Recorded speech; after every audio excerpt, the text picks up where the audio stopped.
Christophe Marguin, bonjour, président des Toques Blanches Lyonnaises, une institution entre Rhône et Saône dans cette capitale mondiale de la gastronomie.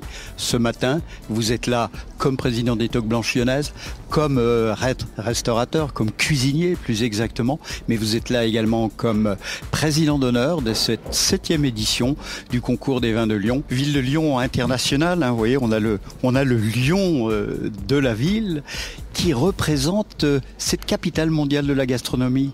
Alors vous qui êtes cuisinier émérite, je pense que vous allez nous dire qu'il n'y a pas de bon mets sans bon accompagnement vineux.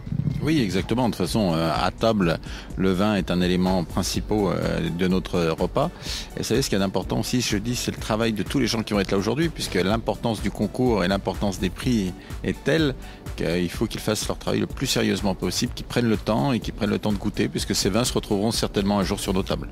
Le cuisinier que vous êtes, vous parlez de vos tables de restaurants, aux Échets, par exemple, le restaurant éponyme Marguin. Est-ce que vous apportez une part très importante de votre carte des vins dans vos restaurants ? Moi, c'est très très important. Vous savez, il y a plus de 500 lignes sur notre carte de restaurant. C'est mon père qui l'a développé il y a de nombreuses années. On l'entretient et on continue de l'embellir. À la Cité internationale, on a le restaurant le 33. Lorsqu'on a commencé notre brasserie, on a dit on va miser sur le vin. Aujourd'hui, pareil, on a... Vous avez été les premiers à Lyon à mettre une cave à vin vitrée et tempérisé, humidifié. Et surtout faire une vraie carte des vins dans une brasserie, ce qui n'existait pas et ce qui est encore très rare aujourd'hui. Je pense qu'aujourd'hui, il n'y a pas beaucoup d'endroits en France. Je pense qu'on est même la seule brasserie en France à avoir une carte des vins aussi importante. Christophe Marguin, merci. Le mot de la fin, j'allais dire FAIM, ou plus exactement aujourd'hui, le mot de la soif.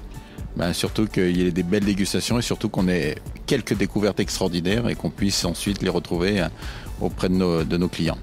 Christophe Marguin, merci. On a bien compris que le vin est indissociable de la gastronomie, fût-elle simple ou étoilée, ou toquée, comme on dit chez Goemio.